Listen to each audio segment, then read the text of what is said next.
My name is R. Crosby Lyles, and this is News from the Can. Elon Wept. These are the bullets. 1. In 2013, Australia produced more than 284 million tons of coal. 2. Elon Musk says that Australia could supply itself and much of Southeast Asia with their energy needs from its plentiful supply of wind and solar energy alone. 3. As of 2016, South Australia was indeed heavily invested in wind and solar when, according to 60 Minutes Australia, a storm ravaged the power grid. Subsequently, the area suffered an energy shortage, spiking household energy prices to the point that a crisis ensued. Elon Musk promised and delivered a Tesla 100 megawatt to 120 megawatt proof-of-concept lithium-ion battery to help solve reliability issues with their grid. 4. 60 Minutes Australia highlighted in no uncertain terms how politics played a part in Australia's energy problems. The unaffordable energy prices appear to be a punishment to Australians for daring to move towards renewable sources of energy. All of this couched in the typical left-right blame game. 5. As of September 2018, The Guardian reports that the French renewable energy company, Neoen, has paid off a third of the Tesla battery's construction costs from revenue. 6. These events follow the approval of operations at Australia's Carmichael coal mine in 2014, potentially one of the largest coal mines in the world. It will be self-funded at a fraction of its output capacity by India's Adani Group for export to India. Fears of damage to the Great Barrier Reef have greatly curtailed expansion of the project, which includes dredging of nearby coal ports and rail extension. 7. Concurrent with these developments, the U.S. Department of Energy has decided, after 50 years of neglect, to aggressively fund molten salt reactor research in the United States. 8. Kirk Sorensen extols the virtues of the thorium fuel cycle for a myriad of applications, including production of isotopes for medical uses, while downplaying its role in energy production with a reasonable estimation of the unsexiness of certain nuclear technologies to investors. 9. The prognosticator of doom, Dr. Guy McPherson, in an interview at Boston College, states without the slightest hint of a smirk that aerosol shading from dirty coal has saved us all from climate doom. He's wrong. Regulating the production of acid rain is what may have saved us, as the acidification of the oceans drives up the lifespan of CO2 above the ocean's surface and thus accelerates global warming. More on this later. 10. America is the Saudi Arabia of coal. Source unknown. Quote, according to the U.S. Energy Department, the United States has 267.3 billion short tons of coal reserves, or 26.8% of the world total. Saudi Arabia has about 20% of the world's oil reserves, end quote. And that's Politifact checking statements made by Rudy Giuliani at a debate in Boca Raton in 2008. 11. The above statement means that the world's coal reserves total about 997.39 billion short tons. 12. Considering the fragility of wind and solar and a veritable glut of coal, without significant investment in advanced nuclear power, we may very well be screwed. Thank goodness that investment has begun to surge. And now we present our regularly scheduled unwritten semi-rant. And I just want to mention that The Guardian is, I have a tendency to quote these guys a bit, just typically because they have headlines or information that I can quote. They seem to be fairly reliable. Here they say that The Guardian is editorially independent. Our journalism is free from the influence of billionaire owners or politicians. No one edits our editor. No one steers our opinion. This means we can pursue difficult investigations, challenging the powerful, holding them to account, and unlike many others, we have chosen an approach that allows us to keep our journalism open and accessible to all, regardless of where they live or what they can afford. But we can depend on voluntary contributions from readers to keep working as we do, and they're asking for $1. So, look, man, I see these guys all the time. I welcome any feedback on whether you guys think whether The Guardian is any good or not, but I just want to give them a shout out because, I see them a lot, and they seem to be pretty independent. Know that Elon Musk, it was on 60 Minutes Australia, came to tears, just wondering what the hell was going on with energy prices, the cost of energy in Australia. I guess they had did some things with a carbon tax or to cap and trade or something, and it somehow or another the cost of energy blew up considerably in Australia. And just so you know, Australia is just, they got coal up the ass. They've got oil and gas basins, lignite basins, black coal basins.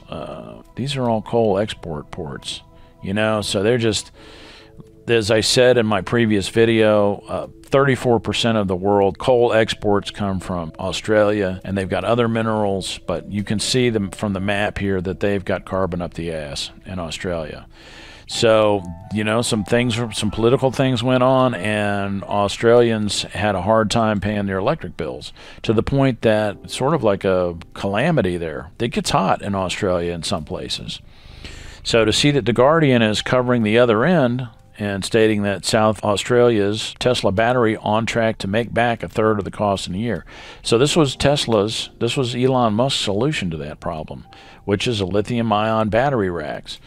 So there you go, and there's your storage for your 10 megawatt by Vestas and 12 megawatt made by GE wind turbines. You know, that's just an enormous leap in technology.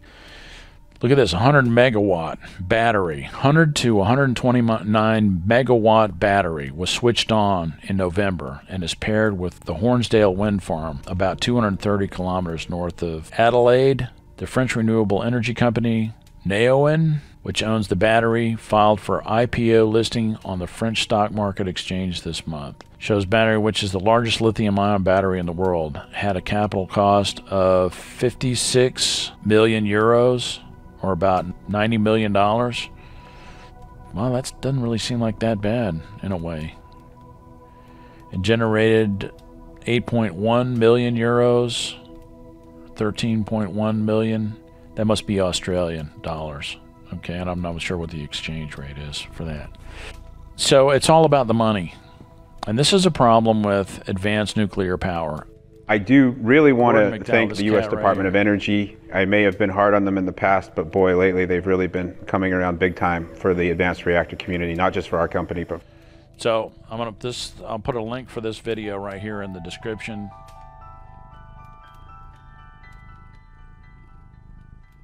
He's going to talk about later on in the video here. Here we go. I think right here, where he's talking about investment. Marginally profitable industry, much like the airline industry. And thus, it doesn't attract an enormous amount of investment. It certainly doesn't attract much risky investment. It doesn't draw in the serious risk takers out there. They will go and generally invest in other things. And because it hasn't traditionally attracted an awful lot of innovation and risk-taking, I think that's why we still have pretty much the same power strategies and power technologies we've had for 50 years. I mean, you could go back in time 50 years, and by and large, an engineer 50 years ago would recognize your average power plant today. He'd walk into a coal plant or a nuclear plant, and he'd go, oh yeah, I know what I'm looking at. Even a combined cycle natural gas plant, which is pretty new, would still be fairly recognizable to an engineer. He'd go, wow, this is impressive, you know, this is better than what I've seen, but it wouldn't be something outside of his realm of understanding. It wouldn't be shocking to him. If he saw a field of solar panels or a windmill, he'd still say, oh yeah, I know what I'm looking at. You know, that's because these fields haven't changed very much. Whereas if you took a computer hardware expert from 1968 and you brought him to today and showed him a server farm or an Amazon Web Service, he would have absolutely no idea what he's looking at. I mean, it would just be complete and totally different and revolutionary. So why has that technology progressed so far in 50 years while energy generation technology has not proceeded very far in 50 years? I would say a big part of it has been because one of these categories has promised much higher profits to its investors than the other one has. Making coal or nuclear better didn't seem to be a path to revolutionary profits, not in the 1960s, 70s, 80s, 90s, zeros, or now. So, yes, that's true. But, you know, by the same token, fossil fuels get subsidies. If we took the subsidies that we gave to the fossil fuel industry and gave it to advanced nuclear, then the situation might be different. With the investment follows the profits, because there were investments that were made in things like the internet and microelectronic technology and so forth, because it had military applications and there was money behind that. So those technologies were subsidized. The nuclear industry was not subsidized, specifically because, if I may say, because it's painfully apparent that the energy density of nuclear fuel is more than the energy density of any fossil fuel you can possibly imagine. So that's your political deal right there. That's Kirk Sorensen. This is Gordon McDowell's channel. And, Kirk Sorensen's been doing this for a minute. And this is the thing, they're having trouble probably finding investors, because thorium reactors are not all fucking sunshines and moonbeams out there. That's got problems. And a question that I have, and I'm going to throw it out there if anybody's an expert, there's a substance called chlorine trifluoride that's enormously reactive. And I'm just, if somebody was to screw up, because these are things that I think about, right? You have a reactor molten salt reactor that's running with FLiBe. What if some idiot dumps in some chloride salt in there by accident somehow or another? You think, well, that sounds crazy. Well, not considering the fact that China manufactured some toothpaste with ethylene glycol in it, because somebody who didn't read English very well misread the package and thought, oh, hey, ethylene glycol, they were looking for propylene glycol. Propylene glycol is a thickener. Yeah, that's fine. I mean, that's what they make toothpaste out of. But ethylene glycol will kill your ass graveyard dead. And a bunch of people had kidney failure in the United States from that. And there were other incidents where substitutions were made in other kinds of medications and people died because of somebody misreading a label. Wow, what's the difference between chlorine and fluorine? Well, I don't know. Is it possible to inadvertently create something akin to chlorine trifluoride and an MSR because somebody accidentally dumped in some chloride salt of some sort or another? Because there are also chloride molten salt reactors.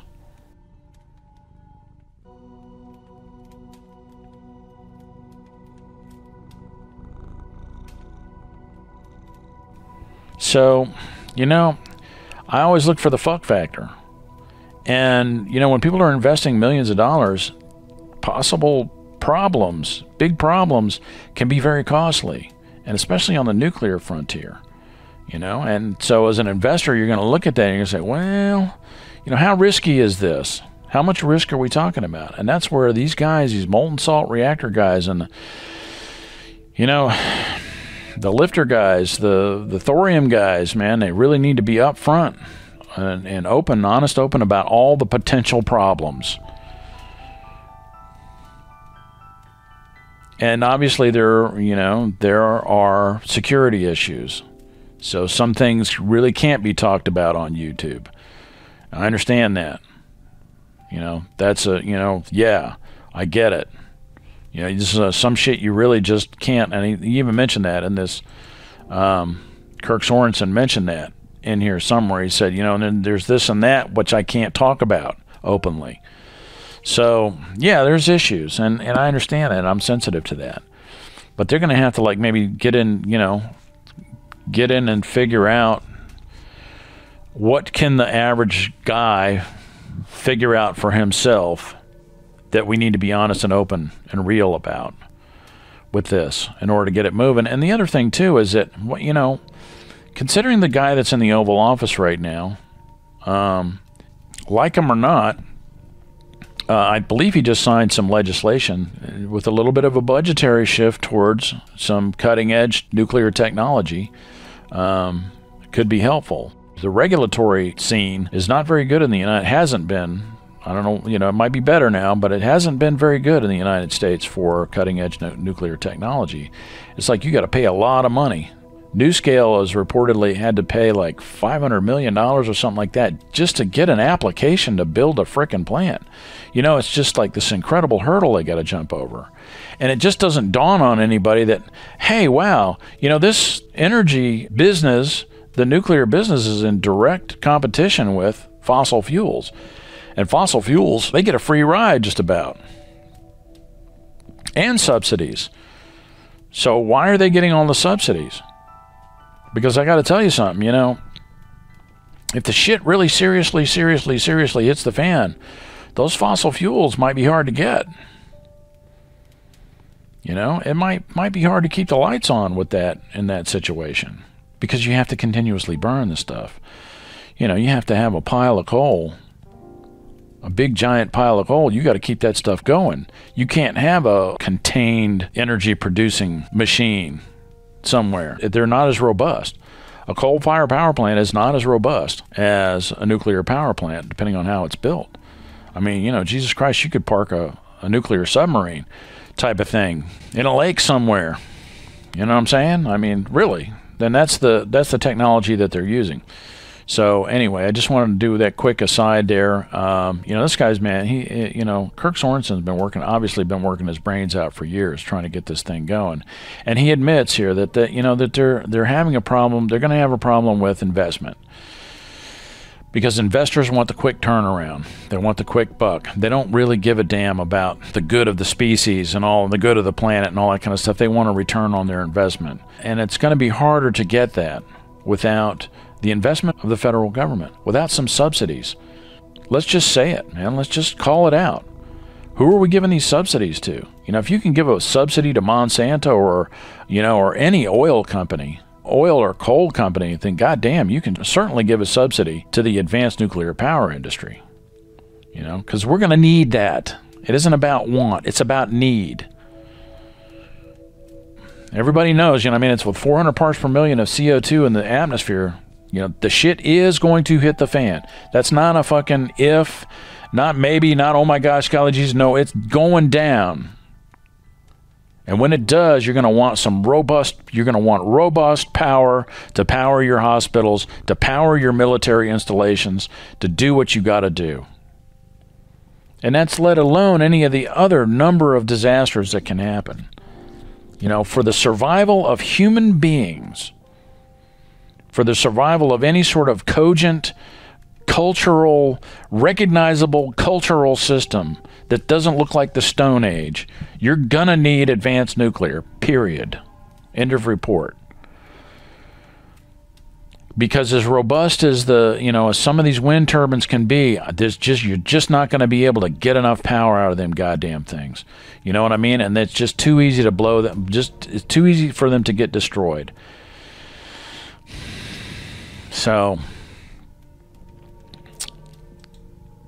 let me just segue for a second. Tesla's got a big-ass battery farm here. It's paying for itself. It's paid off a third of its investment in the amount of time that it's been up. Elon Musk, when he was on 60 Minutes Australia, and they were talking about this crisis they were having in Australia that's got so much sunshine and so much wind, you know, so many renewable sources of energy, and the man was he was brought to tears. And so he got this battery farm going here, and it's paying for itself. Here's another one. This is Estonia. Estonia is one of the most technologically liberal countries on the planet. It is such a cool place. The internet is not a privilege here. It's a right. It's a utility to them. And you have a right to have access to, like, I think it's like broadband, you know, high-speed internet. And yeah, you're damn right. Because in order to be competitive in the world, and we need to learn this, we need to know this in the United States, in order to be competitive in the world, because of statistical mechanics, very many of your geniuses are going to come from the lower class, are going to come from the streets, they're going to come from impoverished areas because of something called regression to the mean. Parents who are not so gifted necessarily end up having children that are more gifted than they are, and parents who are super gifted have children that are a little bit less gifted than they are. So there's a balancing act. There's a flow. There's an ebb and flow. And so if you don't invest in your poorest people, if you don't provide tools to your poorest people, then what you're actually doing is you are flushing millions of geniuses, millions of people who could bring their gifts to the table in your country and do all of that for your economy. You're flushing them down the toilet because they don't have the tools to A, lift themselves up out of poverty, and B, to create the next new thing. America didn't become America because we didn't invent stuff. And we've always been on the forefront There's more to say on that. But anyway, that's a digression. This is Skeleton Technologies in Tallinn, Estonia. And this is another one of my favorite YouTube people out there, the FullyCharged Show, curved graphene. I've been hearing a lot about graphene. Boy, if we could get graphene to, online to do this and that, it would change the world. These people are like, this company, Skeleton in Estonia, they're like spinning out graphene like nobody's business. These remarkable products are made and what they do. Curved graphene. Yummy. Yeah. And then go in there and they've got the machinery and everything. It's this video right here. The link is in the description.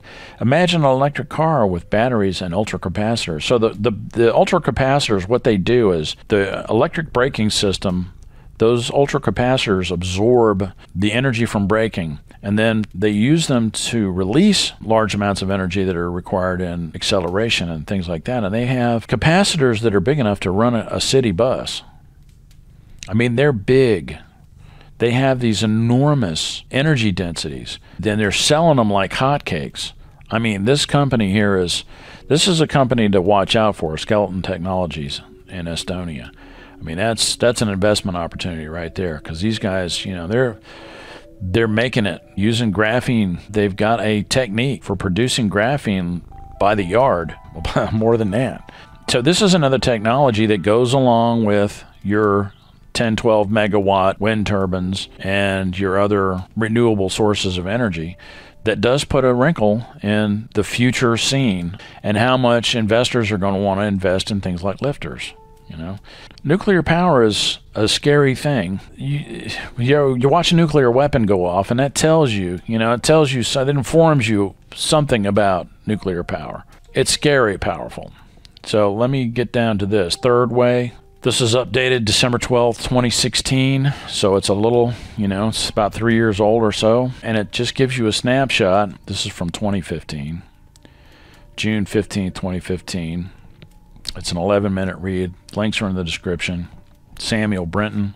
And it sort of gives you an overview about what's going on. The American energy sector has experienced enormous technological innovation over the past decade and everything from renewables. And it's stepped up. And somebody who's getting into it even more is Bill Gates. Bill Gates is investing big in this because he understands the energy density thing. I mean, he's got it. He's a smart dude. I say follow the money. Bill Gates is into it, then, yeah. So anyway, this is a list that they have as of 2015, and there's an updated thing that I'm going to go to here in a second. Flybe Energy, I think that might be, as a matter of fact, that might be Kirk Sorensen's company right there. And that's a molten salt. That's in Berkeley, California. So this is third way again. This is the 2016 update. That's a while ago now. That's 3 years ago. And what we have here is TerraPower at the top of the list with molten salt reactor. TerraPower is Bill Gates' company, who is also somebody who I've been quoting a lot, Dr. Turan. And he does whatisnuclear.com. Very informational, highly informational website. Very useful. So you can see there's a lot of people stepping in. And look at this. Look at all these fusions. As of 2016, Livermore, California, Burnaby, Canada, Middlesex, New Jersey, Bethesda, Maryland, Foothill Ranch, California, Princeton, New Jersey, Rochester, New York, Chantilly, Virginia, Redmond, Washington, Berkeley, California, Pasadena, California. Everybody's going for the fusion thing, because you can turn it on and turn it off. There's some technical hurdles there, but to see that many compared to 2015, there's a few there too. Helix, Lockheed Martin. It's got Bethesda, Maryland, Lockheed Martin. So these are heavy hitters looking at fusion. I mean, you got to be a heavy hitter anyway if you're looking at fusion. That's where your big payoff is. This is something that, Kirk Sorensen was talking about. He's saying, well, we're not seeing the investment because the investors want that big payoff, that instant gratification. I mean, that's what they're after. And that's something that gives you that bondage of self type of big ego deal where you said, well, I invested in fusion way back before it ever became a thing. Fusion sounds cool and everything. It's prestige. This is why you can't sell a car that's really made for the masses. And they were there, you know, able to do that back in the 70s with the VW Bug and shit. You know what I'm saying? Back in the 60s and 70s, you could make a car that was for the masses. But nowadays, it's harder to sell a car for the masses because a car is a prestige buy. It's a status symbol. So anyway, Bill Gates he's into it. Anyway, these links are in the description, and I just want to throw these things out there. We're in a period of flux here. We know we got to move away from. We got to start decarbonizing just to keep that load, that excessive load, out of the atmosphere. We don't know what's going to happen as far as feedbacks and things like that. There's a lot of stuff going on, a lot of really cool stuff going on, and there's kind of a horse race, and you can see where the investment is. This investment is leaning toward, and this is old news here. This is 2016. You can see this investment sort of creeping towards fusion, because there's not as much fusion in 2015. See that? As in from the same people to report. A little more fusion in 2016 and probably a little more fusion now. So there must be something going on. You know, that's just objectively, just from a layman's standpoint. I have to pry into the particulars and see exactly what sort of thing is happening. But just objectively, when you look at how much more investment is going in now, there must be some stuff going on in the fusion business. And your big investor is Bill Gates. Used to be the richest man in the world. You know, I don't know if he's number 2 or number 3, or if he is, you know, he's still rich as all outdoors. And he's a smart guy. And when he starts putting his money in, you know, that maybe, yeah, it might be a good idea to invest a few bucks. And that's it. Good luck to Kirk Sorensen. You guy's been working his ass off for years. You know, and where he's going with this is, and just in closing, he's saying that, you know, maybe medical technology, molten salt reactors are great for producing isotopes for medical therapies and different kinds of medical technologies. So that's an angle to get the technology moving. Because if you don't keep moving, you fall behind, and we definitely don't want to do that. And that's all I got. My name is R. Crosby Lyles. I hope you enjoyed this. If you like this content, please rate, comment, subscribe. You know, everything's beautiful. You know, we got some challenges. There's nothing to fear but fear itself. Everything's going to be all right. We're gonna get through the other side. You know, we're gonna invent that thing that's gonna save our bacon one more time, because we're human beings, and that's what we do. And that's all I got. My name is R. Crosby Lyles. This has been News from the Can. Thanks for watching. See you.